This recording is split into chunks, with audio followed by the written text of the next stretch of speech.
देखते हैं बच्चों, यहाँ पर हम देखेंगे स्ट्रक्चर ऑफ फीमेल गेमेटोफाइट। तो स्ट्रक्चर में देखते हैं यहाँ पर जो फीमेल रिप्रोडक्टिव ऑर्गन है प्लांट्स के अंदर, उसको क्या बोलते हैं? गाइनोशियम। क्या बोलते हैं उसको? गाइनोशियम। और गाइनोशियम जो होता है वो एक या एक से ज्यादा, वन और मोर देन वन कार्पल्स से मिलकर बना होता है। कार्पल्स या पिस्टिल्स भी बोल सकते हैं, हमने पहले भी इसको देखा है लास्ट वीडियो में हमने। तो ये एक से ज्यादा कार्पल से मिलकर बना होता है। और कार्पल जो है, कार्पल में प्रेजेंट होते हैं ओव्यूल्स, और ओव्यूल्स के साथ में ओव्यूल्स कहां पर प्रेजेंट होते हैं? मॉडिफाइड लीफ के ऊपर, और उस मॉडिफाइड लीफ को बोलते हैं मेगास्पोरोफिल। क्या बोलते हैं उसको? मेगास्पोरोफिल। तो मेगास्पोरोफिल में प्रेजेंट होते हैं क्या? ओव्यूल। और इस स्ट्रक्चर को क्या बोल देते हैं अपन? कार्पल या पिस्टिल बोल देते हैं। तो ये क्या होती है? Ovule bearing modified leaf, megasporophyll उसको बोल देते हैं। क्या होता है? कार्पल। कार्पल अगर हम देखें कि कार्पल्स के नंबर एक से ज्यादा हैं, लेकिन वो एक दूसरे से फ्री हैं, तो उस सिचुएशन को, उस कंडीशन को बोलते हैं एपोकार्पस कंडीशन। क्या बोलते हैं? Apocarpous condition. और एग्जाम्पल की बात करते हैं अगर, तो माइकेलिया। क्या होता है? माइकेलिया इसका एग्जाम्पल रहेगा। किसका? जो फ्री होते हैं और एक से ज्यादा होते हैं, एपोकार्पस। और अगर जो कार्पल्स हैं वो एक से ज्यादा हैं लेकिन आपस में जुड़े हुए हैं, फ्यूज कंडीशन है, तो उस कंडीशन को बोलते हैं सिनकार्पस। और ये कंडीशन मेनली किसमें मिलती है? पेपावर सोमनिफेरा, या इसको बोलते हैं हम अफीम। तो उसके अंदर, पेपावर के अंदर ये सिनकार्पस सिचुएशन मिलती है। ये कुछ एग्जांपल्स अपन ने इसके देखे, एपोकार्पस और सिनकार्पस के। अगर हम देखें स्ट्रक्चर की बात करें, अगर पार्ट्स की बात करें कि कार्पल्स किन किन पार्ट्स से बनी हुई है, तो मेनली 3 पार्ट्स होते हैं। सबसे पहला स्टिग्मा, सेकंड स्टाइल और थर्ड ओवेरी। तो there is 3 parts in the carpel, जो फ्लास्क सेल स्ट्रक्चर होती है। और सबसे पहले बात करेंगे हम किसकी? स्टिग्मा की बात करेंगे। सबसे ऊपर वाला पार्ट होता है कार्पल का, और इसका ये कहां पर? बिल्कुल टर्मिनल पार्ट ऑफ स्टाइल पे ये प्रेजेंट होगा। कौन? Stigma is present on the terminal part, बिल्कुल टिप वाले पार्ट पे। अगर ये स्टिग्मा है लंबी सी, तो इसके टिप वाले पार्ट के ऊपर प्रेजेंट होता है स्टिग्मा। और स्टिग्मा का मेनली फंक्शन क्या होता है कि ये पोलन ग्रेन्स को रिसीव करता है। तो इसका मतलब ये होगा एकदम स्टिकी होगा, या इसके ऊपर कई सारे हेयर लाइक स्ट्रक्चर्स प्रेजेंट रहती हैं। इसके ऊपर, स्टिग्मा के ऊपर हेयर लाइक स्ट्रक्चर्स प्रेजेंट रहेंगी। तो इस तरीके से हम देखते हैं कि यहाँ पर हम नेक्स्ट पार्ट की बात करते हैं। अब देखते हैं यहाँ पर सेकेंड पार्ट, स्टाइल। तो ये ट्यूबुलर पार्ट होता है, ओवरी के बिल्कुल टॉप पे रहेगा जो स्टाइल वाला ओवरी। यहाँ पर हम डायग्राम में एक बार इसको देख लेते हैं इधर, कि सबसे ऊपर वाला पार्ट होता है फीमेल गेमेटोफाइट का स्टिग्मा, जिसके बारे में हमने लास्ट पार्ट में स्टडी की थी। और उसके जस्ट नीचे वाला है स्टाइल, और स्टाइल सबसे नीचे वाला है ओवरी। तो यहाँ पे देखेंगे कि जो स्टाइल वाला पार्ट है, जहाँ पे ओवरी खत्म हो रही है, उसके बाद में स्टाइल वाला पार्ट पूरा स्टार्ट होता है। तो यहाँ पर ओवरी के बाद में स्टाइल है, और स्टाइल के ऊपर लगा हुआ है स्टिग्मा। और स्टिग्मा जैसे पता है कि रिसीव करता है पोलन ग्रेन्स को, और फिर वो पोलन ग्रेन जब पोलन ट्यूब में कन्वर्ट होते हैं, तो वो स्टाइल के थ्रू कहां पर पहुंचेंगे? ओवरी वाले पार्ट के अंदर वो ट्रांसपोर्ट होते हैं। इस तरीके से ये जो पोलन ट्यूब बनेगी वो कहां पर जाएगी? स्टाइल वाले पार्ट में। तो ये जो स्टाइल है, जो ओवरी के टॉप वाले पार्ट में प्रेजेंट होता है, ये रास्ता देगा किसको? पोलन ट्यूब को जाने के लिए। तो ये जो है path, this gives path to the pollen tube. तो पोलन ट्यूब को ओवरी तक पहुंचने में, फिर ओवरी से ओव्यूल्स के अंदर पहुंचने के लिए रास्ता कौन देगा? यहाँ पर स्टाइल के थ्रू। स्टाइल क्या है? ट्यूबुलर पार्ट है, ट्यूब की तरह स्ट्रक्चर है, जो यहाँ पर वे प्रोवाइड कराएगी, रास्ता प्रोवाइड कराएगी किसको? पोलन ट्यूब को, ताकि वो आगे पहुंच सके। फिर थर्ड पार्ट देखते हैं हम किसका? फीमेल गेमेटोफाइट या पिस्टिल का, कि ये बेसल पार्ट है, नीचे वाला फूला हुआ हिस्सा होता है बेसल स्वोलन पार्ट, जिसके अंदर कई सारे ओव्यूल्स प्रेजेंट होते हैं। Many small Oval shaped structure. तो ये ओवल शेप्ड स्ट्रक्चर होती है इसके अंदर कई सारी, जिनको क्या बोलते हैं अपन? ओव्यूल बोलेंगे। और इन ओव्यूल्स को क्या बोलते हैं? मेगास्पोरेंजियम। मतलब इनके अंदर क्या प्रेजेंट होंगे? मेगास्पोर्स। क्या बोलते हैं स्ट्रक्चर को? मेगास्पोरेंजियम। और इन मेगास्पोरेंजियम के अंदर क्या प्रेजेंट हो सकते हैं? मेगा स्पोर प्रेजेंट होंगे। मेगा स्पोर एंजिन में प्रेजेंट होंगे क्या, मेगा स्पोर प्रेजेंट होते हैं और जो फीमेल गैमेट्स होंगे।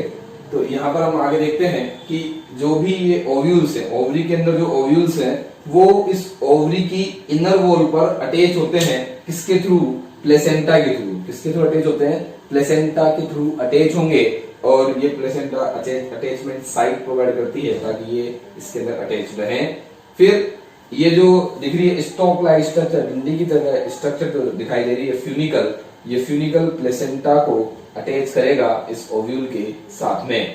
और जहां पर ये फ्यूनिकल अटैच होता है ओव्यूल के साथ में, उस जगह को बोलते हैं हाइलम। क्या बोलते हैं उस जगह को, हाइलम बोलेंगे, जहां पर ये अटैच होगा फ्यूनिकल इसके साथ में, ओव्यूल के साथ में। और कई बार क्या होता है कि ये फूल जाती है पीछे सरफेस, ये फ्यूनिकल हाइलम के जैसे अपोजिट साइड में, तो उस स्ट्रक्चर को बोल देते हैं रेफे। तो अगर आप यहाँ पे देखें तो ओव्यूल जो है वो अटैच होते हैं प्लेसेंटा के through inner wall of ovary. तो जो ओवरी की इनर वॉल में प्लेसेंटा के थ्रू अटैच रहेंगे एक स्टॉक लाइक स्ट्रक्चर से, उसको बोलते हैं अपन फ्यूनिकल। तो ये स्टॉक लाइक स्ट्रक्चर है, उसको क्या बोल देंगे, फ्यूनिकल बोल देते हैं। और जहां पर ये पॉइंट, ये फ्यूनिकल जिस पॉइंट से ओव्यूल से जुड़ता है उसको क्या बोल देंगे अपन, हाइलम बोल देंगे।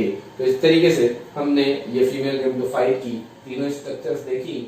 Stigma style, structure of ovule, ovule की जो स्ट्रक्चर है वो किस तरीके की होगी, ये यहाँ पर हम एनाट्रोपस ओव्यूल की बात करेंगे। कई सारे टाइप्स हैं ओव्यूल्स के, जो अपन मेनली यहाँ पर किसकी बात करेंगे, एनाट्रोपस ओव्यूल की, जो अपने मेन स्ट्रक्चर से 180 डिग्री पर झुका हुआ होता है।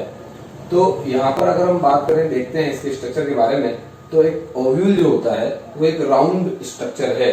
कैसे स्ट्रक्चर है, गोल स्ट्रक्चर होती है, इट्स राउंडेड स्ट्रक्चर।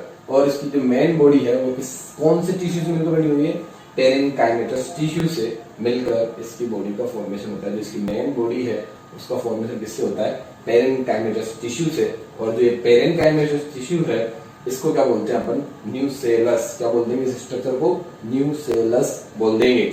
और ये जो बॉडी है ये मेनली कवर्ड होती है, यहाँ पर इंटेगुमेंट्स प्रेजेंट होते हैं। ये इंटेगुमेंट्स का ओरिजिन कहाँ से होता है, चेलेजा से। ये यहाँ से चेलेजा से निकले हुए दिखाई देंगे। तो ये कवर्ड होते हैं किससे, इंटेगुमेंट्स की एक या दो लेयर होती है। अगर दो लेयर होती है तो यहाँ पर इंटेगुमेंट्स दो टाइप हो जाते हैं, inner integuments and outer integuments. तो इनर इंटेगुमेंट्स और आउटर इंटेगुमेंट्स, दो तरीके के इंटेगुमेंट्स यहाँ पर होते हैं, या दो इंटेगुमेंट मिलेंगे। अगर इंटेगुमेंट्स के नंबर कितने होंगे, दो होंगे। यहाँ पे हम आगे देखते हैं स्ट्रक्चर के अंदर, देखते थे अभी इसको समझ लेते हैं कि क्या क्या होता है ओव्यूल के अंदर। एनाट्रोपस ओव्यूल की यहाँ पर बात कर रहे हैं क्योंकि 180 पर मुड़ा हुआ है ये। तो यहाँ पर अपन देख रहे हैं कि जो इसका बेसल पार्ट है, बेसल पार्ट ऊपर की तरफ दिख रहा होगा तुमको, ये बेसल पार्ट होता है चेलेजा।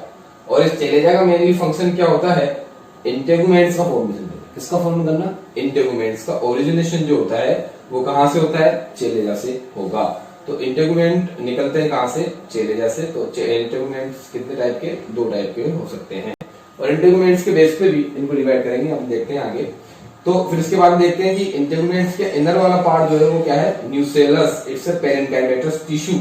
और जो इसका ये बेसल पार्ट जो चेलेजा है, चेलेजा से हम देखते हैं अंदर, यहाँ से ओरिजिनेशन होता है इंटेगुमेंट्स का। और इंटेगुमेंट्स के अंदर वाला पार्ट होता है न्यूसेलस, जो पेरेन्काइमेटस टिश्यू से मिला होता है। बड़ा इंपॉर्टेंट पार्ट है क्योंकि न्यूट्रिशन प्रोवाइड करने का काम करेगा किसको, एम्ब्रियो सेक को। तो अंदर देख चलते हैं अपन आगे।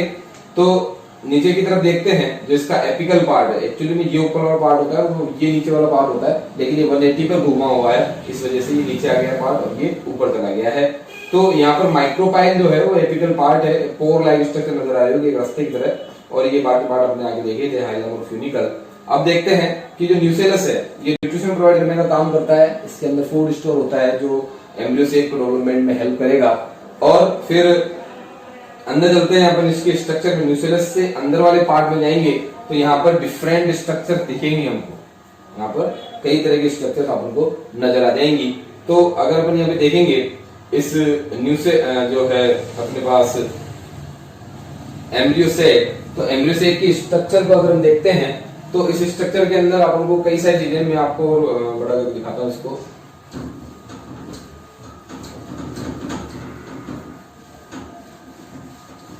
से देखते हैं हम एम्ब्रियो सेक को किस तरीके से नजर आएगा।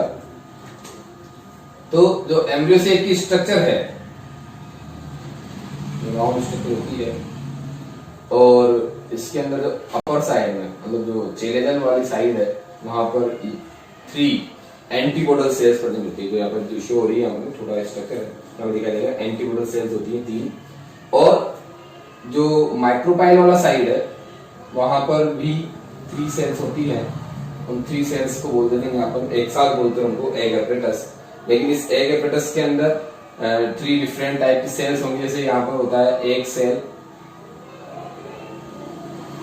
और यहाँ पर 2 सेल्स और होती हैं, इनको बोलते हैं synergic sales.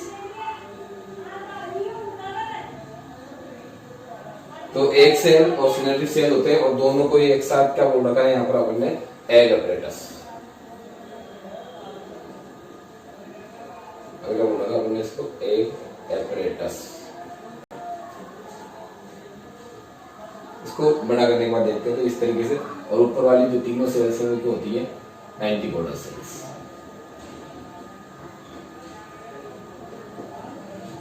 Three antipodal cells है, और बीच में जो है यहाँ पर 2 न्यूक्लियस होते हैं, इनको सेकेंडरी न्यूक्लियस बोल देंगे या पोलर न्यूक्लियाई बोल देते हैं इनको। तो ये जो पूरी स्ट्रक्चर दिख रही है होगी, ये बीच वाली सेल जो होगी इसको बोलते हैं सेंट्रल सेल। तो इस बीच वाली स्ट्रक्चर को थोड़ा बड़ा करके दिखाया आगे। ये स्ट्रक्चर जो दिख रही है अपन को, इसी को बोलते हैं एम्ब्रियो सेक बोलते हैं इसको। और इस एम्ब्रियो सेक के अंदर ये सारी स्टेज नजर आएंगी। और एम्ब्रियो सेक के अंदर देखते हैं कि एंटीपोडल सेल्स के नंबर होते हैं 3 एंटीपोडल सेल्स है जो ऊपर वाली साइड में दिख रही है। सेंट्रल सेल है एक सिंगल, और इस सेंट्रल सेल के अंदर प्रेजेंट होते हैं सेकेंडरी न्यूक्लियस, और इस सेकेंडरी सेल न्यूक्लियस के नंबर होते हैं 2। बाकी सभी के अंदर जैसे एंटीपोडल सेल्स के अंदर न्यूक्लियस की बात करेंगे तो वहां पर 3 न्यूक्लियस होते हैं। अगर इसकी कैलकुलेशन करें तो एंटीपोडल न्यूक्लियस जो होंगे वो 3 हैं, और उनके अंदर न्यूक्लियस 3 मिलेंगे न्यूक्लियस। और सेकेंडरी न्यूक्लियस के अंदर 2 न्यूक्लियस है, एग एपरेटस का 1 न्यूक्लियस है, और सिनर्जी सेल्स के 2 न्यूक्लियस है। तो अगर अपन ओवरऑल बात करते हैं अगर एनाटोमस ओव्यूल या स्ट्रक्चर ओव्यूल के अंदर, तो यहाँ पर नंबर ऑफ सेल्स तो होती है 7, और नंबर ऑफ न्यूक्लियस जो होते हैं वो होते हैं 8। तो ये एक न्यूक्लियस क्यों बड़ा है, क्योंकि यहाँ पर जो सेंट्रल सेल है उस सेंट्रल सेल के अंदर 2 न्यूक्लियस प्रेजेंट होते हैं, जो बाद में फ्यूजन हो जाएगा इनका, और सिर्फ एक सिंगल न्यूक्लियस रह जाता है फ्यूजन होने के बाद में। तो यहाँ पर हम देख रहे हैं कि जो सेकेंडरी न्यूक्लियस है उसको अपन पोलर न्यूक्लियस बोलेंगे, और इस तरह की स्ट्रक्चर जो है बड़ी करके हम देखेंगे तो इस तरह से नजर आ जाएगी। और ये पूरी स्ट्रक्चर ओवरऑल स्ट्रक्चर को क्या बोला, इस पूरी स्ट्रक्चर को बोलते हैं अपन क्या, एम्ब्रियो सेक या फीमेल गैमेटोफाइट इसको बोल देंगे। तो यहाँ पर हम देख रहे हैं इस तरीके की स्ट्रक्चर जो है आपको यहाँ पर नजर आएगी। इसमें 7 सेल्स और 8 न्यूक्लियस होते हैं इस एम्ब्रियो सेक के अंदर।